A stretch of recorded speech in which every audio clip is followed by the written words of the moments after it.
basketball segment. They got enough of them gambling apps out there that you can make gambling things happen. So we could take it all the way back to the top end. We got to make our own app. Yeah. Yo, this is the app for ass bettors out here. So anybody that's ass betting, I'm going to call you bluff right now. It's called the ass bet app. We had a game. It was called bullshit. That's exactly what it was. And we don't need no more of that. Double up. Yo, it's just direct money transfer app for bullshit bets. That's it.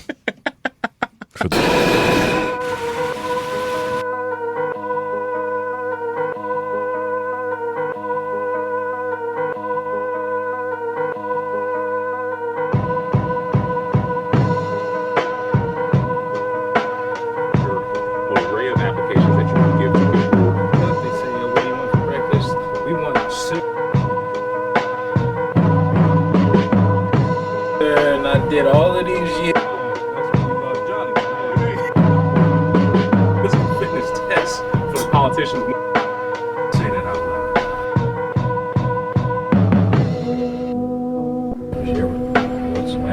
Pardon. Okay, by getting into a little bit of live music, my friend. Speak. Output as an input. Yeah, anything. Those months are not the same. Eating cereal for dinner. Do better.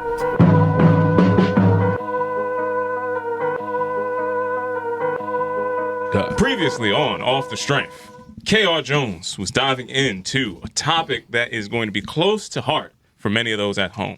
See, he's been peeking behind the wall, looking at Oz directly in the face, so to speak, in the house of AI itself. Now, Kyle. Yes, sir. You want to reintroduce this topic real quick so we can jump back into that?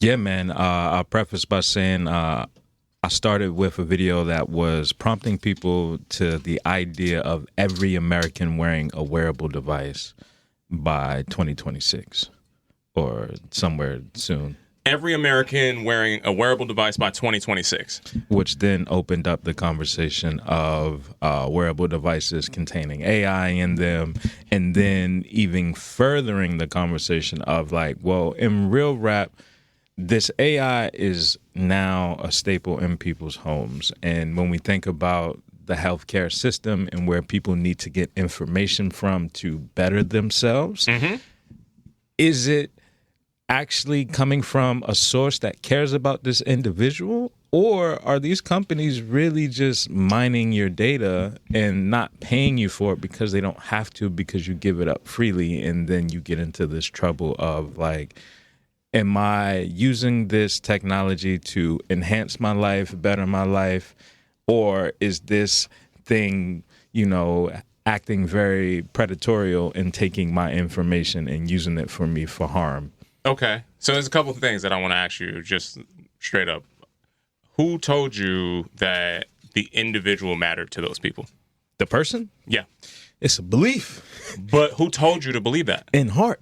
Who told you? Like, in all honesty, like, get to the crux of that. Where did you develop that belief system that you have based off of that and the expectations that are based around that?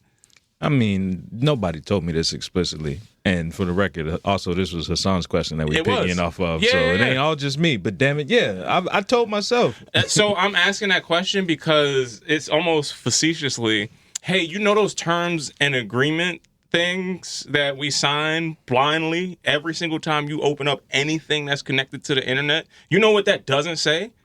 We give a fuck about you. It does not say that. Explicitly, it tells you all the ways that they don't care about you. Actually, if you scroll to the bottom, it says, you go all the way through it, we don't give a fuck. Fuck you. Pay me. That's what it say.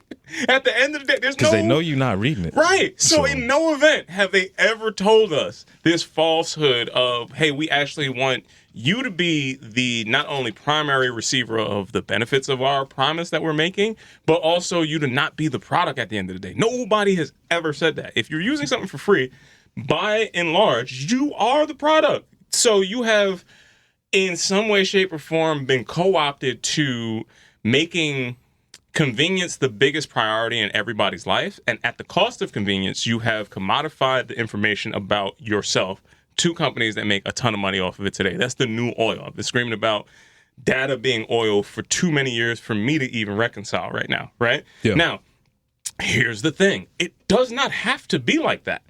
there should be, just like we are passing different acts on all different types of tariffs and everything else that you can embark on for other industries to kind of regulate when an industry is going out of control. What would it look like if a consumer focused group actually organized their energy around trying to leverage something that would maybe give consumers the ability to charge companies for my information? Because a cookie really just lives on your computer with no rent. It don't got to pay you nothing. But what if I had to charge you rent? I'm going to come up with a firewall that every time you want to send me a cookie, you got to give me a micro transaction. You got to give me, you want to know about me? Fine. It costs this much to know about me specifically. Nobody is saying that you can't do that, but it takes enough people getting tired of all of the convenient things that you're obviously paying a disproportionate amount for to come up with a different level of innovation. Now, when you come up with that innovation, you will be facing all of the adversity that comes along with that, right? So it makes sense to me if I was already facing all of the adversity that the world had to give me. I don't give a fuck about what y'all think. Hey, let's build our own shit. It's so much easier to say, but if we really cared about it, we'd be rocking Isaac Hayes' app way earlier. Fan base would be booming right now. We still don't talk about that the way it needs to boom, right?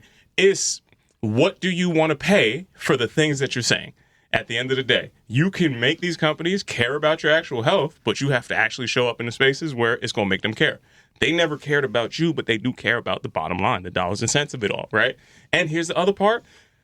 Making it easier for people to be healthier longer could also still net you some dollars. So let's forget about making altruism the goal because, again, who told you that they care? Stop asking people who've never cared about you to care about you. Instead, how about we evoke the only principle that I've seen work in this whole industry, in this whole world, in this country in particular? Hey, the dollar got to circulate. So how do we make it more cost beneficial to make these brand new big tech data sets actually get information on people that are suffering the most of heart disease, that are suffering the most of cancer, that are suffering the most of diabetes? Because that data set, hey, that might actually fuck around and cure these diseases. Now, if I'm focused on me being the disproportionate person who has all of the access to this, hey, you need this information, Mr. You fill in the blank at whatever company you want to. Now, what's it going to cost you? Your AI tech data set, you want to put this on all of these people who are already high-end users for your cure, your algorithm to learn about all of their bad habits? Learn them. But you make sure that they're the first people that you heal. It shouldn't be that hard, but it could be that profitable.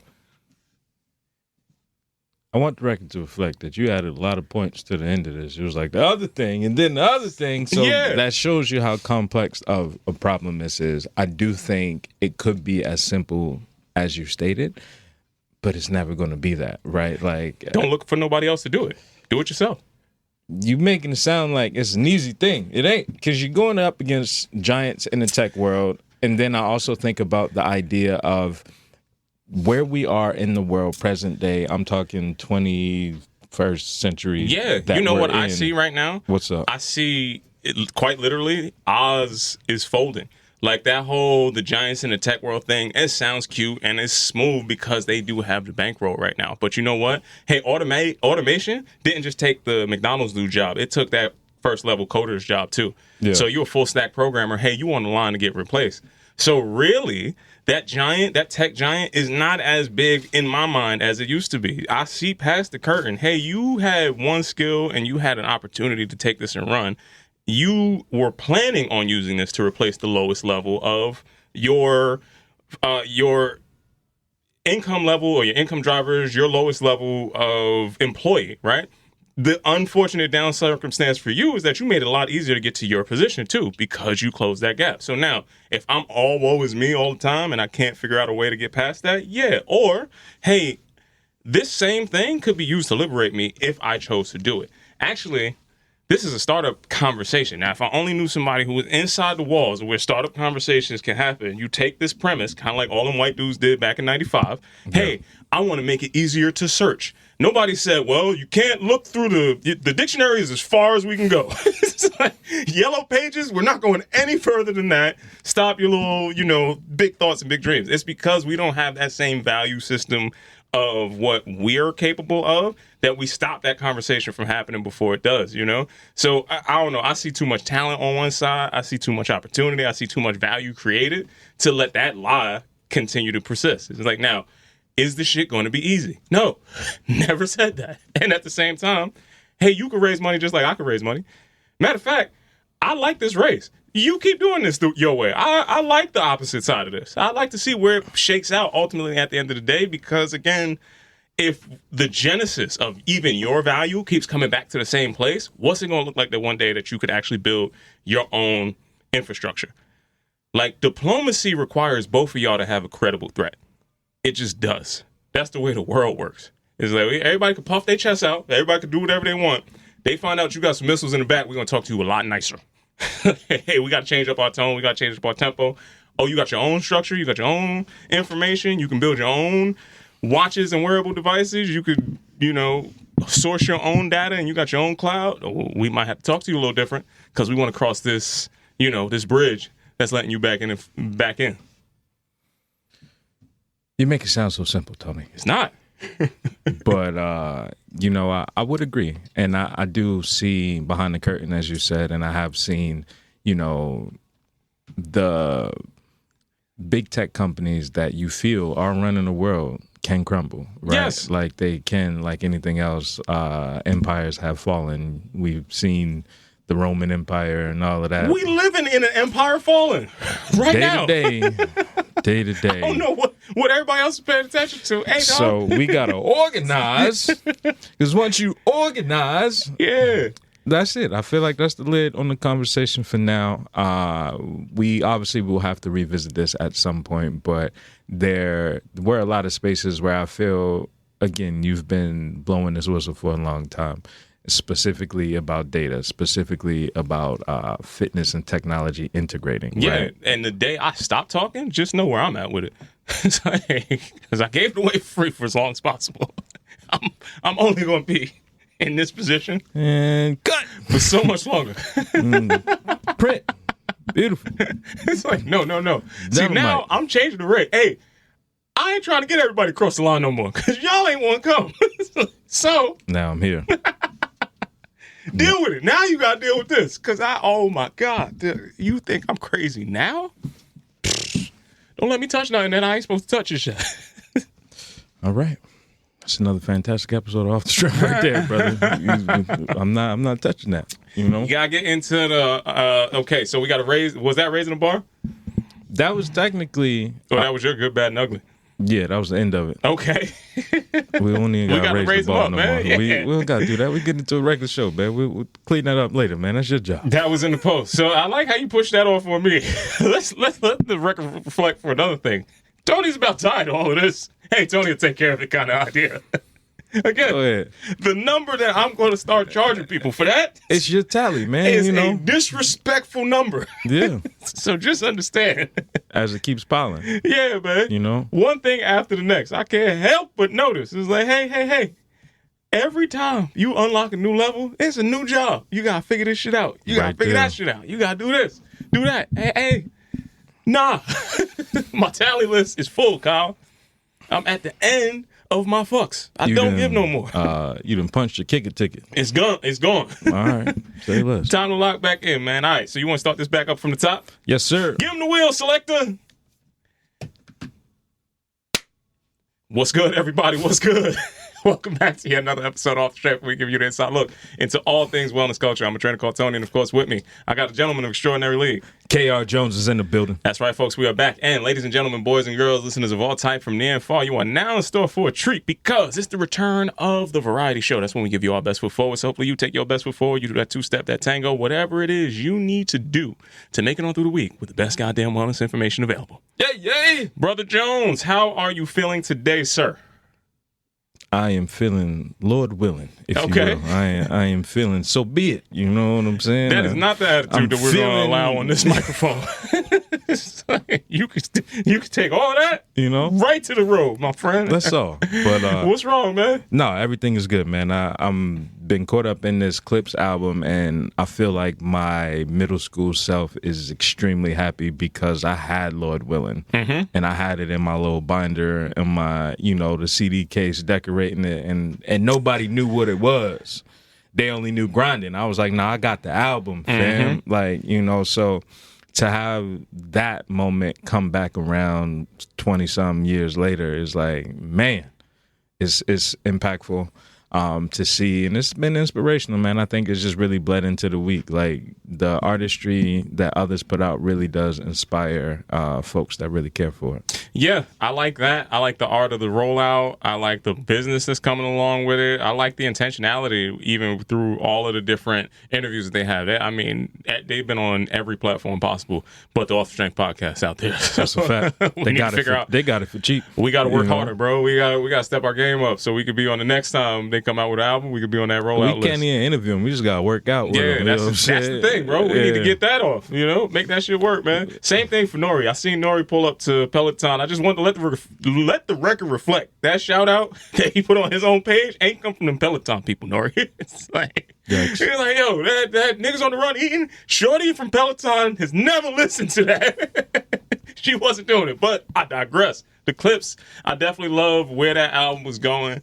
I love the energy that surrounded. Again, a creative collective coming together and seeing something all the way through to the end is going to be something that always resonates with me, especially through turmoil. So they had to shelf that whole album for an entire year for all of the different litigation issues that was happening around there. And they still, again, had the perseverance to see this through, know it was dope, and make that land in a way that everybody coming into the party now can appreciate, man. So always inspirational. I see too many parallels to my own story in that. So hopefully you saw some parallels, man, and you know you're dope too, Brother Jones. Yes, sir, man. The two-man game, they got to put some respect on the group because the duo has been, one of those things that's been in hip-hop, but, like, it hasn't really stood the test of time, so to speak. Yeah. But to see them bring it back together and reignite that flame is like, all right, we got to put them up there, man.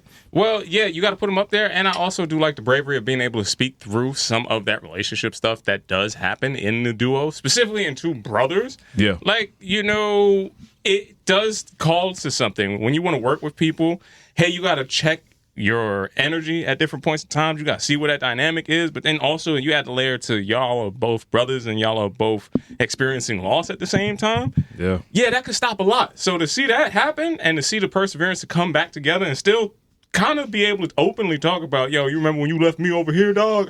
It's like, I hear some of them bars. It's like they going back and forth at each other at the same point. So I would imagine that you had to have these conversations, and I'd imagine that helps lead you to go forward, man. So kind of inspired by that, Brother Jones, acting a professional. You are a man that I know that collaborates with a bunch of different people, friends, countrymen, people of all types, and you have to be a dynamic master of managing those relationships that come with. How do you navigate and preserve some of the relationships as you're working and growing? I think the key to preserving relationships, especially when you dip your toes into business and into other things outside of a friendship, really hearkening in on the root of that interaction of like, yo, at the end of the day, we friends before any of this business stuff. Yeah. Right. Let's make sure that's intact and let's circle back and, you know what I mean, connect there before we get into the business. And then when we are in business, know that that's separate, right? Like it has to be, because the way you own and operate a business is completely different than the way a friendship operates. Absolutely. Right. And having that dividing factor that you can meet on this common ground, I think is the easiest way to navigate that space. But also I feel like as adults, we've talked about this before, being in a friendship is a relationship. It requires effort. And I think the older we get, a lot of people only relied on the convenience of childhood friendships of like, yo, that's the homie because he lived down the block. It's like, if he didn't live down the block, would that still be the homie? Right. And I'm gonna keep it a stack. Men even worse in that category. 100%. Like I have full on friendships and relationships with people that I don't even fully know their names. Yes. It just that's Duke from up the block. I know nothing. I don't know his government, but we've chopped it up. We've talked. We have seen each other, showed love. Cheered him on through the thickest of times. Don't know your name. Don't know you at all. don't know your middle name, your mother. Seeing your kids grow up. It's like, I couldn't really tell you where you live. I just know where to find you. in the area. Yeah. So men are trash at that. Like, especially, fam, I have full committed relationships with people in the gym. I spotted him that one time, and now this guy's my friend for life. And it's like, fam, I never knew this man's name. It's like, and it's different gyms. We see, I used to see you back at Equinox. What's up, dude? Hey, buddy. I just call that community, right? Because when you in community, like, we all amongst each other, if you will. It's such a little effort to be like, what's your name, fam? It's really not that hard. So that's why I had to call the bullshit out. Guys are worse at that because that level of effort is just kind of like, we don't need a whole lot to build a friendship. I wouldn't say we worse. I think it's more the latter. Is we don't need that much to build a friendship and to be open and vulnerable in that way. But I do think that we could be better. 100%. I don't. Yeah, we could do better. We could do better. Do we want to? Not necessarily. I don't know if I really want you to know where I live or you to be at my house. You get what I'm saying? Like that's a different. Some layer. part of that is trauma, Kyle. I guess so. Because then you might steal. Because niggas be stealing. You know what I'm saying? That's neither here nor there. Brother Tone, you have anything to get the people in this action professional? Yeah, I would say for sure you should have a clear and concise definition. And this is Tony today telling you this because Tony back then did not have this. But what does good business mean? That's a good question to ask everybody that you are going into business with. Hey, what's that look like? It's like, what are some of the good businesses that you know? Where do you give an example? What's good about it? Right? What's going on in that context? Because if y'all are not even coming from the same world, it's going to play out in the long run anyway. And it also is something that helps level set that expectation. This is how I'm going to show up in this space. This is where I'm going to go. This is what's going to happen. What's success look like? All of those questions are super fly, and they often don't get asked quick enough in the spur of the creative moment, right? So especially the hardest part, bringing the creatives into that fold, hey, y'all need to do more work on understanding how to make this creativity sustainable. I think I was very much in love with the let's do it for the art. Let's see where this is going. Do it off the strength. And at the end of the day, that could get you very far. It's just also not necessarily at all attached to you developing any of the stuff that makes business a business. You will be a starving artist. Yeah, and I ain't trying to do nothing like that. You will be broke. So, and then ultimately the other side of that, just like you evaluate the business, evaluate the friendship, yo. When's the last time we checked in on none of this shit that had anything to do with this business stuff? When's the last time you tapped in and asked a question that didn't have nothing to do with the return on the investment side? When's the last time y'all actually broke bread? When's the last time y'all actually did something, I don't know, fun, dare I say, right? You have to be intentional about that all throughout that same relationship because when you fail that, you fail on both fronts. That's the bow on that, bro. I don't got nothing else to add on it. Man, so in those words, Kyle, and in those words alone, we're going to move on. Okay. We're going to get into some good. All right. We're going to get into some bad. Uh-huh. And we got to talk about a little bit of ugly this week, Kyle. Now, it's time for this week's episode of Rip from the Headlines. And man, oh man. First thing I want to tap in with, Kyle. This is going to be in the ugly side. I'm jumping into it a little early. I'm sorry about this already. But I was looking at a article that came out about, hold on one second, I just lost it. Buzzsprout. Sorry.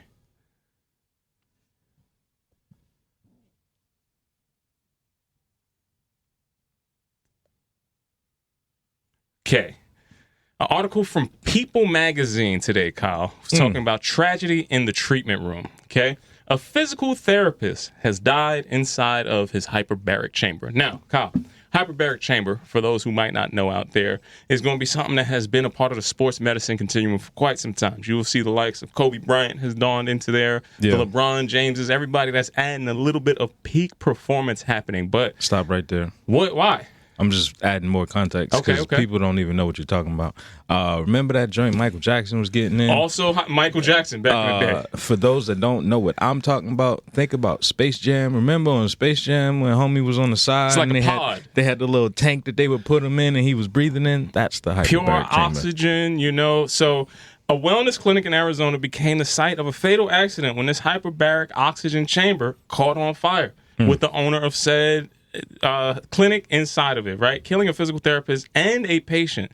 This has raised major safety concerns about the growing high-tech recovery tools that we're seeing in non-hospital settings. Now, the key takeaway here is this is cutting-edge technology.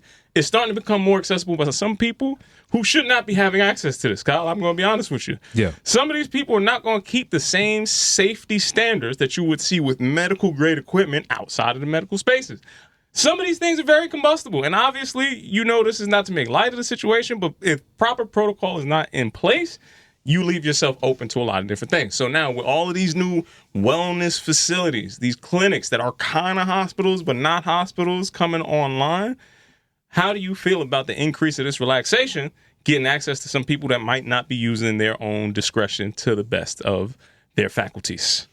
First and foremost, RIP to that wellness professional. That sounds like he got cremated in there, because I don't know how that works. Yeah, I don't know where it went, but secondarily, when people gain access to these tools that are medical grade, that are, dare I say, top tier, elite, if you will, you have to follow the protocols, because there's no other way that it can exist, right? Like, imagine having a MRI machine in the blow crib. up, bro. Like, you can't plug that into a normal outlet. A regular ass. You need a whole different type of setup for that, bro. That's not how that works, right? So you have to be cognizant of the machinery that you're using and making sure you have space for it to operate effectively and efficiently. How do you think clients out there who are just in search of, some of the benefits that some of these high-end wellness solutions could bring, what's a good way to vet some of these places out there? Because there's no way that I would know just walking in, hey, this ain't supposed to be some stuff that I'm supposed to have access to right now. Great question. Read the room. First and foremost, break that down. You always want to. That's the first lesson you learn in what, athletic training or anything of that. Read the room. Read the room when you got to administer CPR, whatever the case may be. Right now, what I mean by that is when you go into this space, look around, read some reviews, do a little recon before you commit to this space to see what people are saying about it. And then once you're there, really take a look around. Does the environment look safe? Is this actually plugged into the wall the way it should be, or is it a bunch of stuff on one extension cord that could look like it could be flammable? Ultimately, you need to look at the cleanliness. Is the space, nice and hygienic, if you will, conducive to the level of business that you're trying to operate. All these things need to be accounted for, right? And don't be fooled by the fancy looking places, because a lot of times they be having dirty secrets. Yeah. We talked about some of these already on this show. We're not going to be leaning too much into that disparaging space, because we still got to we got to figure out what they was giving up on that side, man.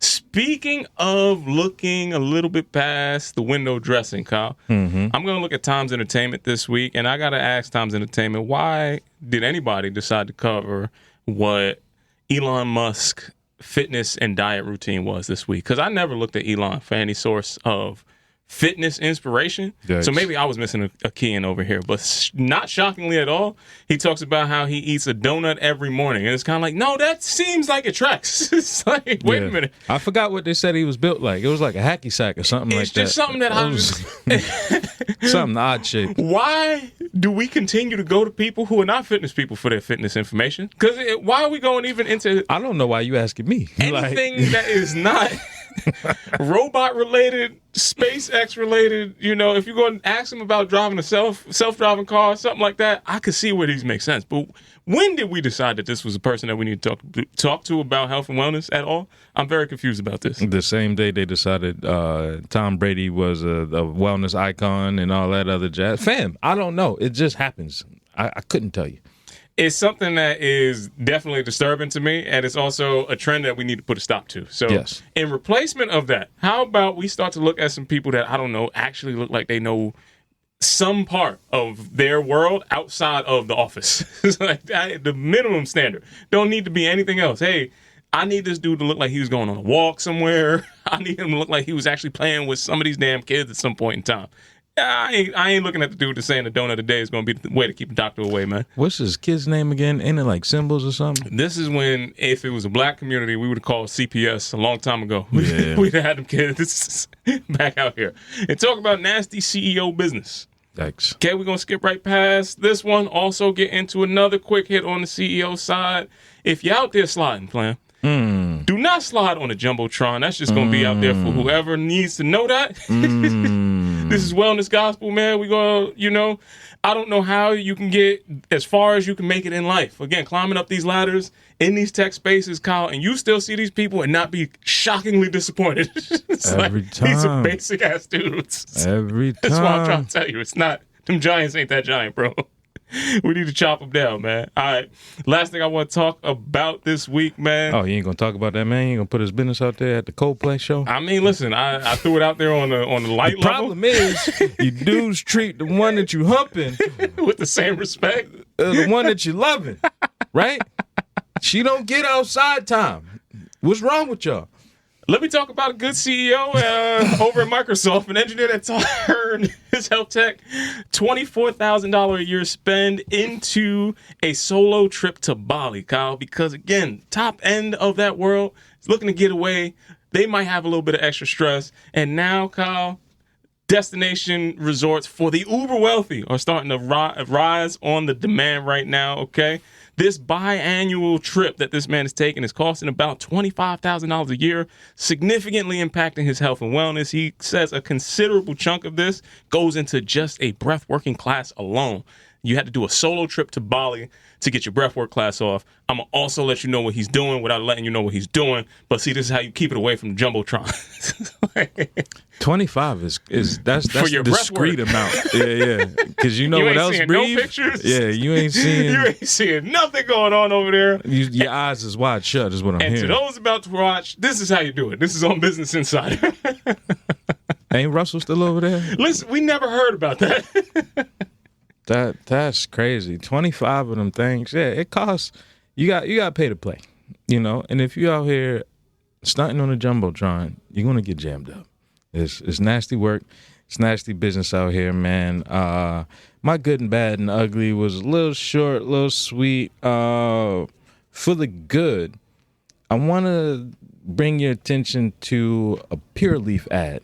Okay. Now, when I say Pure Leaf, Tony, what comes to mind? It sounds like a medical marijuana company. Not that, but actually the beverage, the tea beverage. Okay. It kind of replaced the Arizonas in the hood once the word got out. I definitely know Pure Leaf, yes. Yeah. And I've seen this ad. So once the word got out that Arizona's was bad, people still needed that tea fix. You know what I'm saying? So I think Pure Leaf slid in at the right time with an odd-shaped bottle, if you will. Nonetheless, this ad is... there's a setup outside. It looks like it might be New York, essentially, in Flatiron, and it's prompting people to put their phone down for like a cleaning or something like that for tea time, and then it locks their phone for 10 minutes and only gives them tea, forces them to like take a break. And it's like, yo, I feel so much better after having this tea. It's like, nah, the tea is still trash. Don't get it twisted, right? But I do think forcing people into a moment of self-love, relaxation, and recovery is the only way to get some people to that point. How you feeling about that? I have a problem with the word force. Okay. That always is going on. I mean, they took your phone. Yeah. I like that. Forcefully. They took the Dave Chappelle route. It was like, sit down, lock the phone up. Lock it up. Yeah. Focus. Make you have to tap in. I like that. And I also like the way that they definitely stole all your data off that phone to go all the way back to the beginning of this conversation. Maybe. You put it inside this big entrapment, this big machine, and they are downloading everything about you. Do. It's like, Sarah, they got them pictures now, just so you know. Hey, yo, the hidden folder can't save you is what I'm hearing. All right, we're going to slide out of that, bro. Speaking of some bad news, man, this is a little late. I don't know if you're up on this, but I saw it, I had to say something. The Simpsons have killed Marge Simpson. Is that real? Yes. Is that like current all the way, or was that like some kind of weird dream sequence? I'm feeling like it was real deal Holyfield, and it was a dispute apparently over contractual obligations, if you will. Man, like, I'm gonna be honest with you. Any contract that you had that lasted 40 years, I don't want to hear about it, dog. I don't care about your contract. You put 4 kids through college on that voice. Go cry to somebody else, yo. I'm not doing it. Sounds like there's no sympathy. When the last time you watched Simpsons, man? You know you don't give a fuck about that. Simpsons barely. You do not frequently. Care when you watched a live episode. No, they be streaming on Hulu because they come on like Fox, but they're current. Like they come out every week, bro. Fam, there's 40 years of it. You got 40 years of checks. That's fine. The only other character that's been killed is Flanders' wife. Yep. Which was in the race car situation. I definitely remember that. It was something similar, and then they had to get rid of Apu because it was a white man that was doing that voice, which is crazy. All of this is wildness, and it's something that, again, 40 years ago, we was letting fly with no hesitation. I don't want to hear today's logic with this. Apu being voiced by a white man. That white man did everybody's voice. He had so first of all, yes, he did Apu, but I'm guaranteeing you he did the black folks on there, but we ain't have a whole coalition to make a movie about this shit. Calmly. You remember the Cleveland show? The whole show. I don't know if there was a black person on that show. Calmly. We're gonna slide out of that because you never had that. What you're detailing is not a nice time, okay? But it's the same thing, yo. It's like, I ain't crying for this shit. Get out of here, yo. Now that we've got the good, the bad kind of all wrapped in, I do have something else that I want to bring to the table. Now, did you get a chance to see the Bandit Grand Prix? Because I felt like you talked about it, but did you see it? I did see some highlights from that, but I didn't actually see the run. It was in our own backyard. Mm-hmm. I'm talking Brooklyn Navy Yard, bro. Yeah. And these folks is out here organizing for this run. It looked like the goddamn Million Man March. Yeah, it was fly. All dark interiors, they definitely made a play at the Nike kind of color situation. I like what they did, man. I think it's fly as hell. You get to see brands that are innovative enough in a category where really you're outsourcing your most valuable thing is outsourced. So they build community, but they sent out invitations to a lot of other communities. I think that's where you're starting to see companies really understand how to pull people in. Make this event.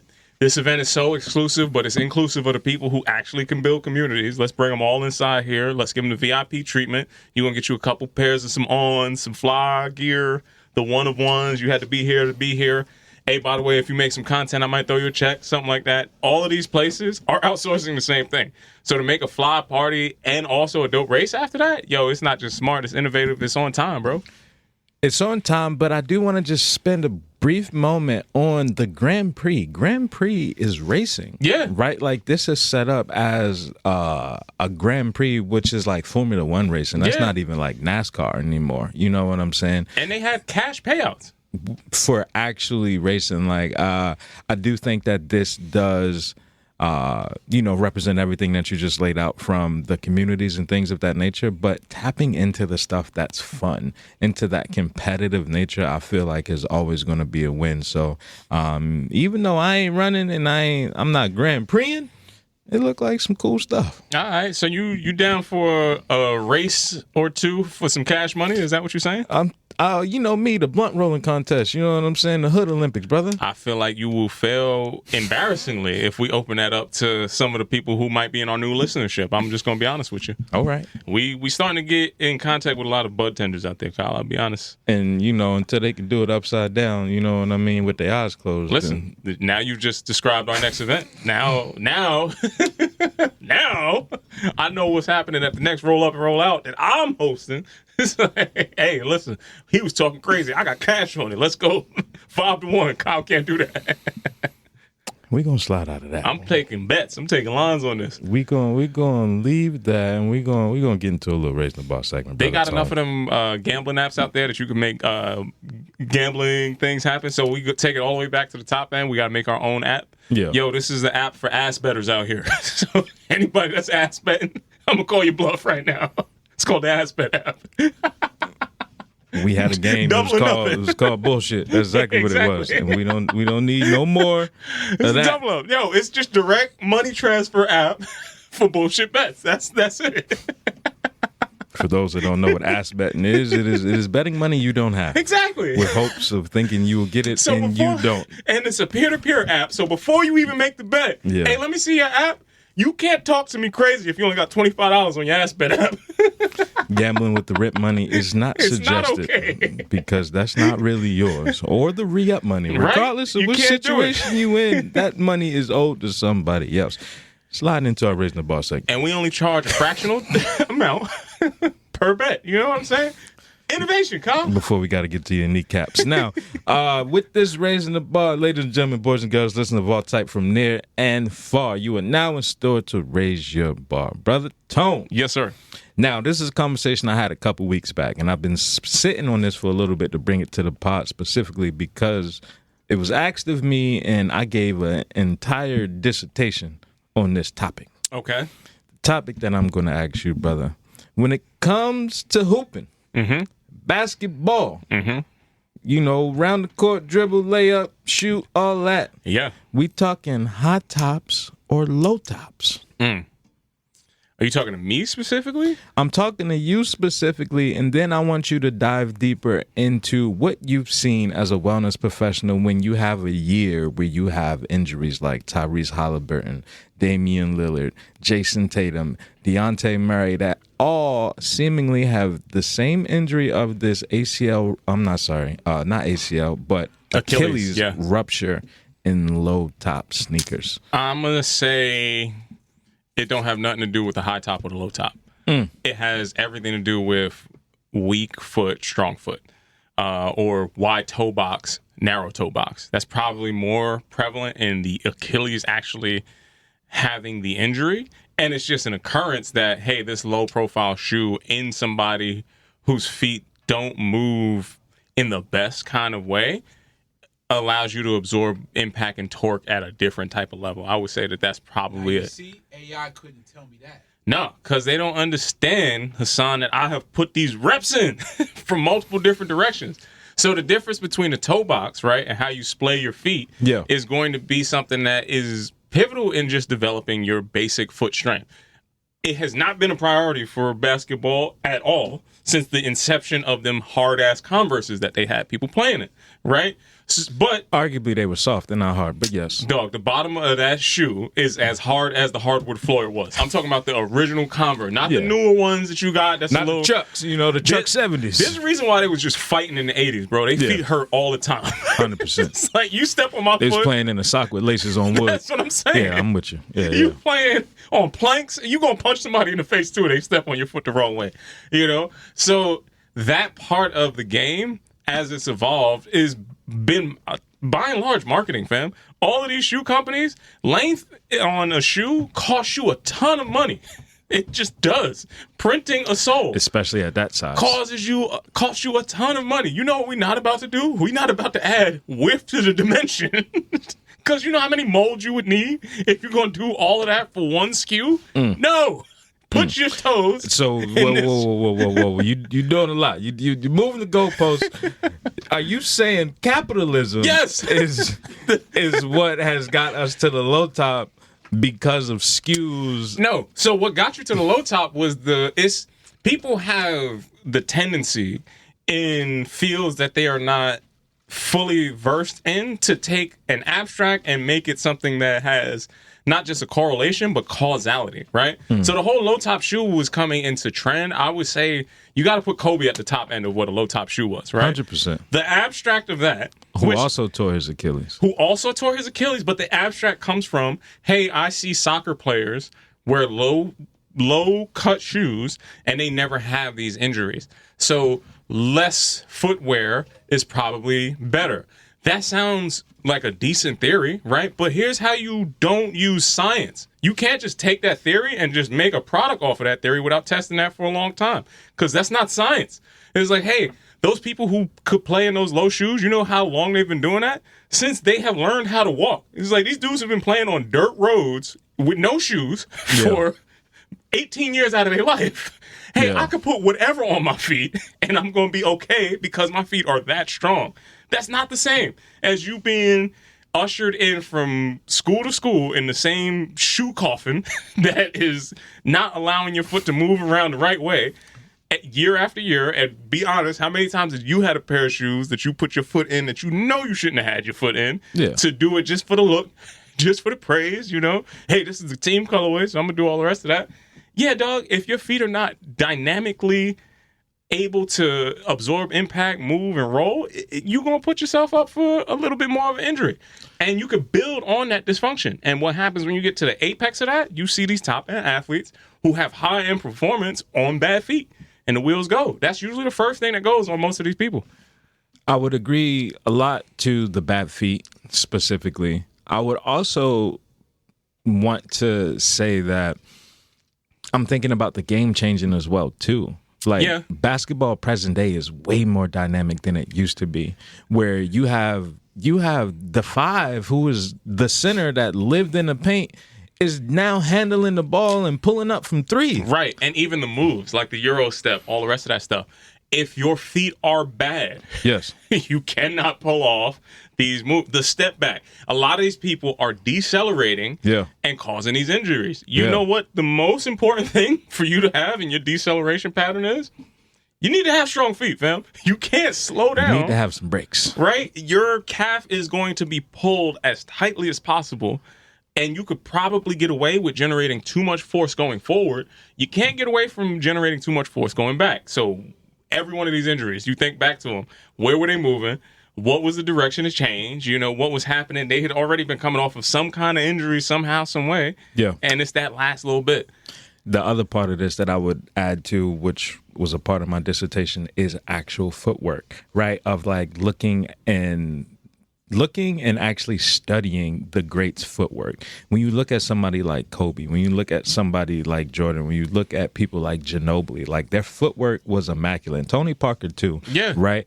And when you don't train that way to get into these different moves, and then you're doing these dynamic stuff that you're saying, like that step back, especially like that lateral step back that people love because it looked cool, but like your body's not ready for that. It's not prepared. Because you're not putting in the reps for that. So every time you do that move, you're putting a strain on a muscle that could potentially, fall out at one point. But also I think about football too, because obviously I played football back in the day. I wasn't a center or anything like you know what I'm saying? Yeah, you ain't had a skill, fam. Yeah, right. But I was definitely a receiver at points, right, when I had to be on the line. And when you think about footwork in football, like as a linebacker, the first thing you got to do is you got to take a step back, and then you got to exceed the field or whatever. Like there's so many people that take that false step, right, where it's like you ramp up. Like I want to step with my left foot, but I got to move the right foot first to get momentum.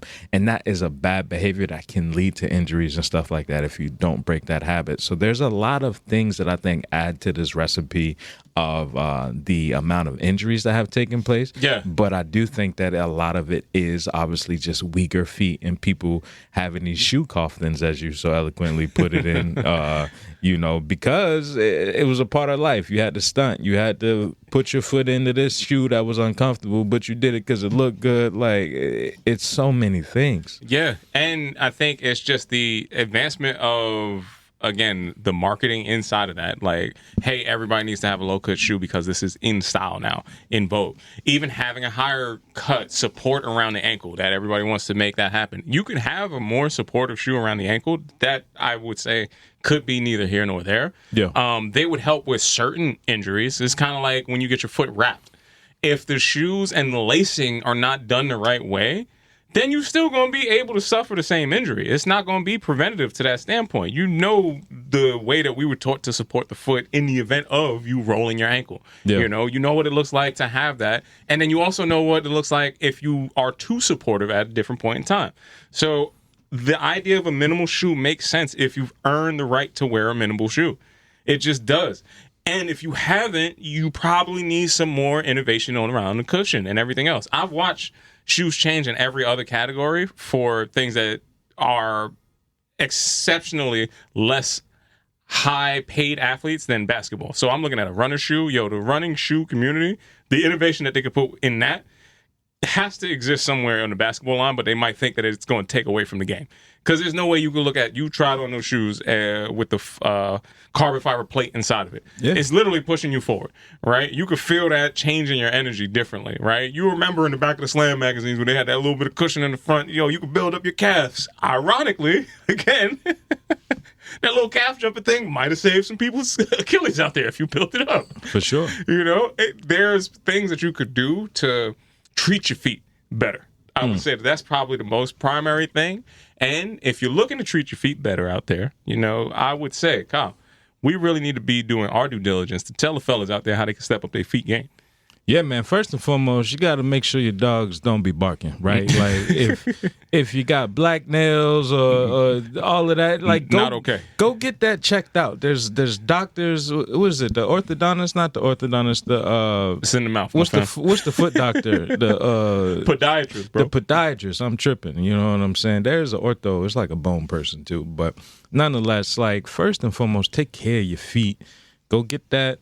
Go get the pedicures, right? Like every once in a while, you need to go and treat yourself. Secondarily, you need to roll out, right? Using some type of myofascial release, whether that's a tennis ball or a lacrosse ball. I got a myriad of different balls at home that I use. Sounds crazy, but I'm gonna go sizes, if you will. That also Over the sounds years, crazy. I've just accumulated a couple of things, if you will, but really just thinking about taking care of your feet physically, whether that's the pedicure, rolling your feet out as well, but then also really think about the shoes you're putting on, right? I think as adults, we really get to that point where you got to stop being cute and it needs to be functional, you know?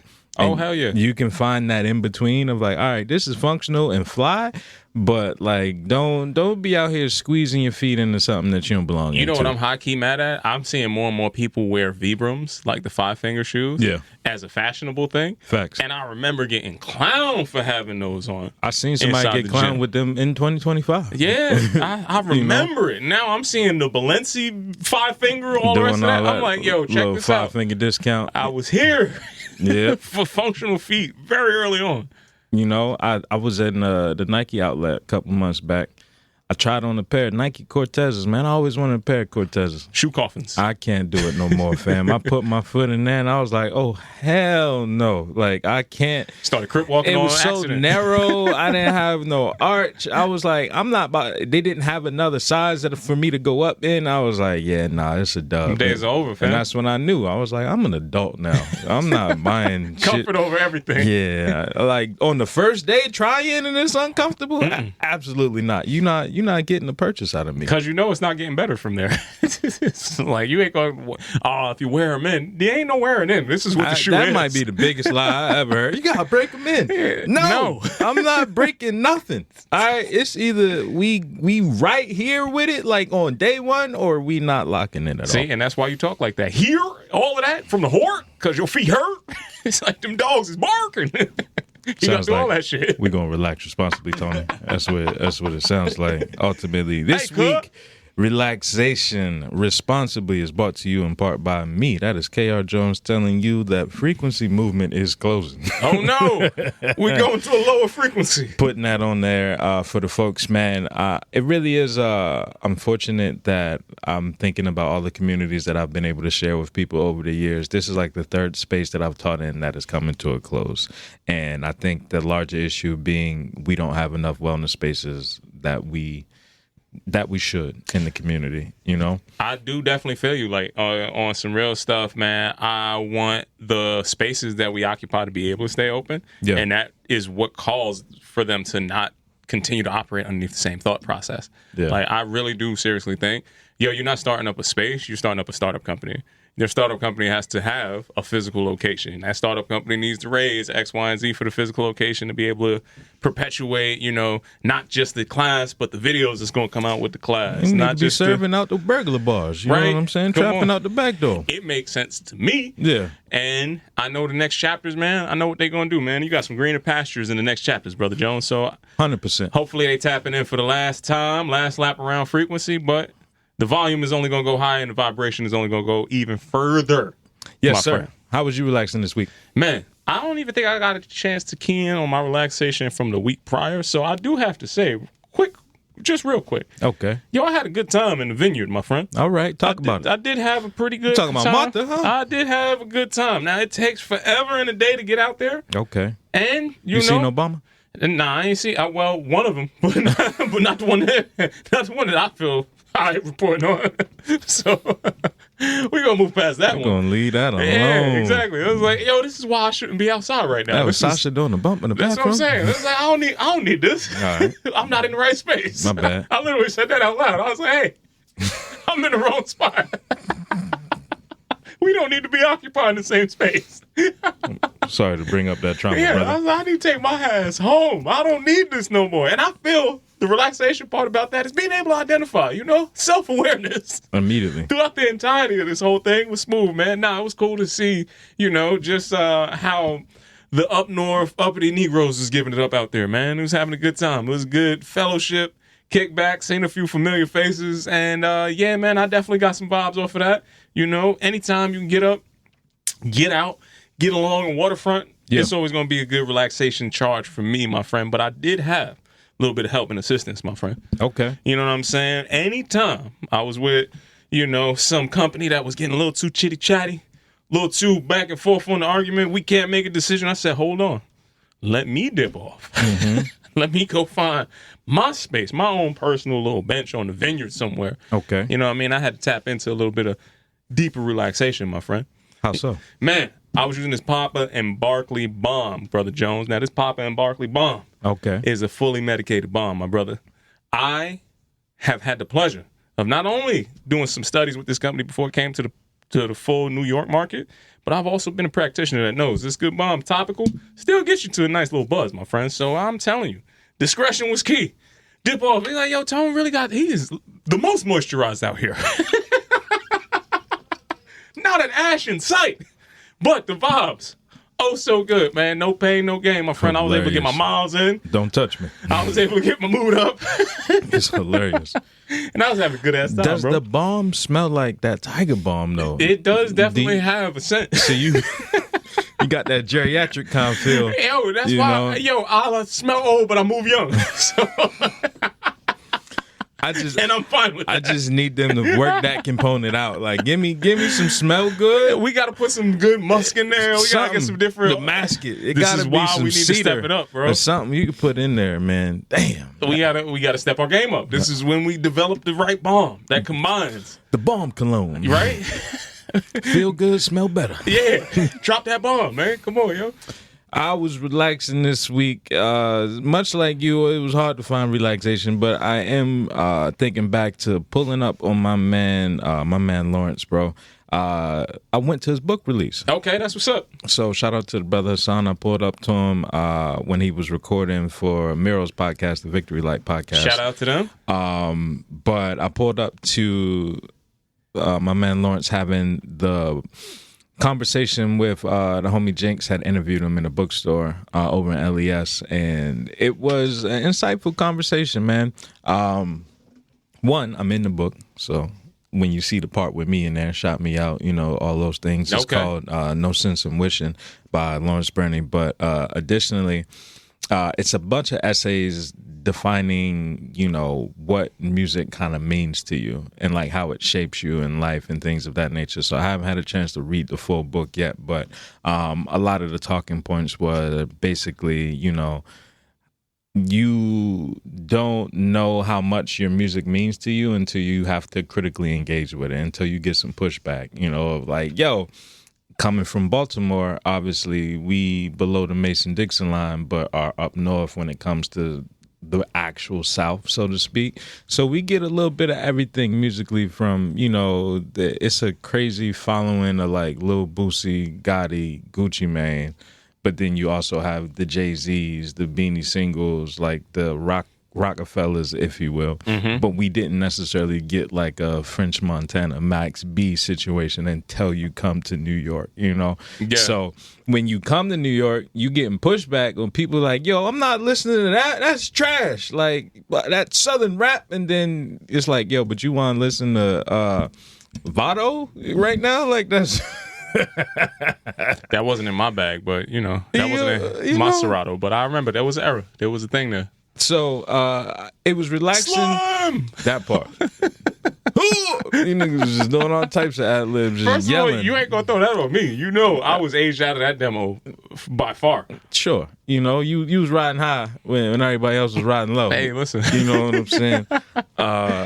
But to be able to go to school with one of your good homies from high school, to be able to still be in contact with this high school friend that put out a book that I'm actually in, fam, I feel like that means something somewhere, I ain't mad at it. I don't know what, but it did feel good to like see the passion of his grow into the art that he's sharing with the world. So that was relaxing. Shout out, man. When you gonna give me a copy of this book, bro? You gotta buy your own, brother. You know what I'm saying? Listen, I got mine. I bought it, link, and I got it signed. You know what I'm saying? You ain't send the link, man. I got the signed copy. I see how y'all move. I got you though. They out here. He moved just like another Baltimore brother that I know. Hey man, see how y'all give it up down there. Sounds like you're hopeful for something, Tony. Hopeful that y'all change one day. See, y'all so close to the South. Y'all carry the burden. Never change. Never lost. I don't know why y'all carry that chip, but hopefully one day, I hope y'all put that down and know, hey, we don't need to do this no more. You know, it's all love, brother. I don't know what you're talking about. And also, Kyle, I'm hopeful that the good times keep rolling, my friend. I hope that everybody makes the most out of every opportunity that is before them. Even in the most darkest times, you still have an opportunity to change your situation up. So I hope you bet on yourself. I hope you make that bet the biggest thing that you possibly can, and understand it's going to take some work to get to where you need to be. I'll tell you, case in point, I was in a dispensary yesterday, and I seen a homie doing his first podcast in a dispensary. I'm talking first of everything. Yeah. No page, no IG, no setup, no background, all the rest of this. And I'm like, yo, these worlds are colliding at a point where I can't even make this up anymore. Right? He's like, walked in with all the confidence, though. Yeah. And I love every second of that because I see what's coming down the line. In here, fam. Legitimately. And it's like, yo, what's up, champ? Who are you? Who am I? Who are you? It's like, hey, what you got going on over here? Yo, I'm trying to get on the shelf. What you trying to do? Man, I'm about to take it over. I'm the only one doing this. And I want everybody to have that belief that you are the only one doing it, whether or not it's true. You know it ain't. Regardless of the facts. Keep hope alive and keep pushing. Statistically, that just don't make sense. Just make sure that the work is following the energy that you got. That's all I ask for everybody to do. That's a hard ask, right? Just work. Because that work is subjective. Nah, we have made it so that we have celebrated the individual so much that you need to walk in like that. And if you walk in like that, just make sure you can back that walk up. That's a lot of hope, man. I really hope that comes true to fruition. Because I don't know, man. There's a lot of folks out here that's skipping reps. Yo, you ever smoked this New York sour D's, son? Like, what? Yo, are you serious? Is a pig's pussy pink? You know what I'm saying? Like, Michael Jackson still got his hoop earring in? Yo, that's the hard hitting at you. All right, you know that ain't one poo day, my friend. It's like, all right, dog, I ain't even mad at you. That's how you giving it up? Shoes got to shoot, champ. What are you hopeful for? Man, I am hopeful for a safe summer, man. I feel like the summertime coming up where I came from, there's a lot of folks that ain't make it out of the summer. Just on that type of time with violence and things of that nature. But then also people are now on drugs a lot more frequently and driving and doing shit where like every time I'm outside it's an accident, bro. So like I'm really hoping that people like slow down, don't drink and drive. We got Ubers. There's so many things for you to not put yourself or other people in harm. So, like, take the precautions you need to enjoy your summer responsibly. People need to relax responsibly. That part. Only been saying it for 320 episodes now, three something. And then wash your ass. That also. On your hands, you know what I mean? Very basic information, but you could always count on us to deliver it to the people that need it the most, Kyle. That part. If they needed to catch up with us, where could they tap in with us at? Man, they can find us on Instagram at offthestren_, or you can visit offthestren.com. That's where you can see what we got going on. We can make this thing work. If you can't do any of that, or you want to come down and see us live in direct at the Block of the Rock at Newsstand Studios, you can visit us at Rockefeller Center, or you can visit Newsstand Studios at RockefellerCenter.com or XNYC. Make sure you also checking in with us on YouTube. That's right. That's where you can start to see some of these dynamic videos coming right down to you as well. We're going to be tapping and stepping up our game on that front. Brother Jones, I don't got nothing else to leave him with, my man. I think this has been another fantastic episode of Off the Strength. I'm a trainer called Tony. K.R. Jones. Peace and much love to y'all out there. Until next time, we'll see you soon. Peace. Cut. Print. Beautiful. Does your hat say jaunty? Jaunty. What the fuck is it's that? NASCAR season, bro. I'm selling weed, Kyle.